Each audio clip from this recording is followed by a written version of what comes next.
Donc, tu as créé, co-créé, il me semble, Mentaltech.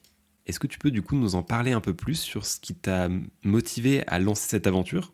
Parce que là, du coup, ça fait 2 ans et demi, je crois, que ça existe. Alors, Mentaltech s'est créé chez Care, société dans laquelle je travaille depuis 3 ans, donc depuis novembre 2020. Et à peu près ouais, 1 an, je dirais, après mon arrivée chez Care. Donc, je travaillais à la direction de la santé mentale, qui était dirigée par une psychiatre qui s'appelle Fanny Jacques, qui est aussi une entrepreneure, qui a créé un chatbot justement qui s'appelle Mon Sherpa, qui avait créé une société de téléconsultation consacrée à la psy, qui a été rachetée par Care. Et donc, je travaillais déjà depuis une petite année au contact de Fanny. Et puis, ben, ça ne t'aura pas échappé, on est aussi en plein dans les années Covid. Et là, on voit la santé mentale des Français se dégrader très fortement du fait des confinements successifs. Et on voit aussi émerger sur le marché un certain nombre d'acteurs aux intentions pas toujours sincères, on va dire ça comme ça, ou en tout cas avec un certain effet d'opportunisme pour dire tiens, les Français vont mal, et si on lançait une solution en santé mentale. Donc l'idée vient de là, elle vient du fait que tiens, on voit émerger de nouveaux acteurs très récents là. Qu'est-ce qui est en train de se passer?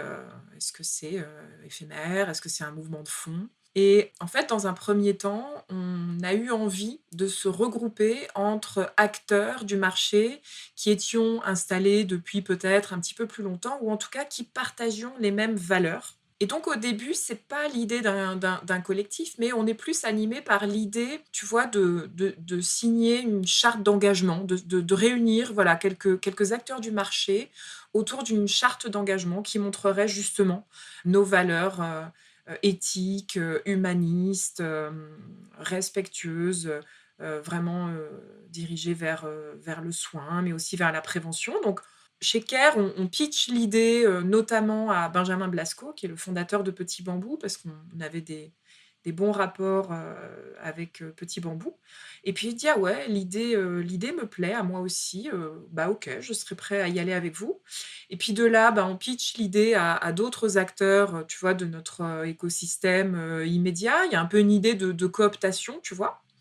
Et puis, à la fois de cooptation et à la fois, on est aussi allé voir certaines boîtes à dessin parce qu'on voulait aussi regrouper des acteurs différents qui couvrent un large spectre de la santé mentale. C'est-à-dire qu'on avait des solutions qui tiraient vers le dispositif médical, mais on avait aussi des solutions très bien-être, wellness.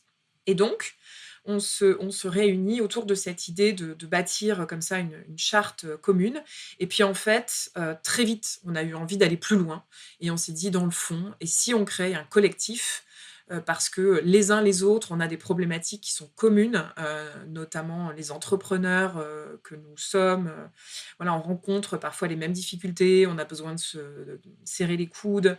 On a aussi des messages à faire passer, notamment auprès des autorités de santé, des pouvoirs publics, et seul, on n'y arrive pas.